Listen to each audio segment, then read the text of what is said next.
زفقبیک سیدامینی یکی از روزنامه‌نگاران دستگیر شده تاجیک بعد 4 ماه بازداشتش با مادر و همسر خود در بازداشتگاه موقتی شهر دوشنبه واخورده حدود نیم ساعت صحبت کرده است.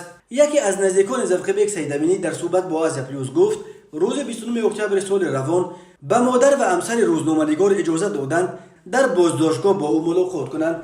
وکیل دفاع روز 26 اکتبر شناسنامه‌های چندی از نزدیکانش را گرفته گفت مقامات برای واخوری اجازت میدهند. بعدا معلوم شد که تنها 2 نفر مادر و همسرش را اجازه دادند. کودکان و برادرانش را برای واخوری اجازت ندادند.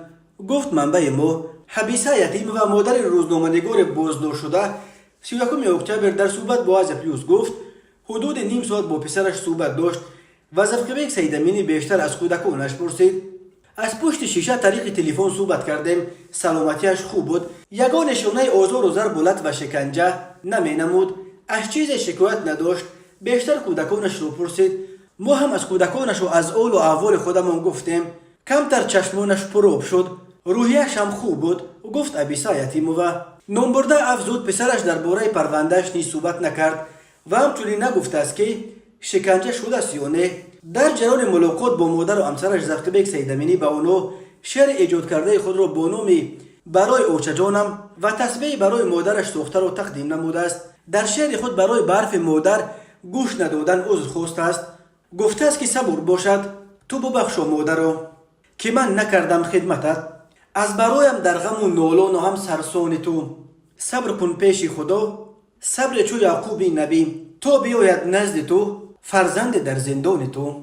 واخوری نخستین نزدیکان زفقبیک سیدامینی در حال است که او ماه ایول سال روان از جانب کارمندان مقامات انتظامی شهر وحدت بازداشت و دیرتر برای همکاری با حزب در تاجیکستان ممنوع نهضت اسلامی و گروه 24 گمانبر شد.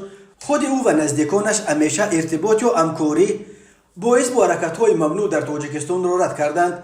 قبلا مادرش گفته بود که با گذشت بیش از 3 ماه پسرش را ندیده است و به قبول وزیر کارهای داخلی رفت. گفتند که دیگر امکان واخوری نیست چون که پرونده به سود رفته است. به سود هم رفتیم تماما قبول نکردند. گفته بود او پرونده زفقبیک سیدامینی 38 ساله را دادگاه نویه اسماعیل سامانی بر اساس قسم 2 ماده 307 نشانه 3 بررسی میکند و انتظار میرود مرافعه نوبتی پگاه 1 نوامبر برگزار شود.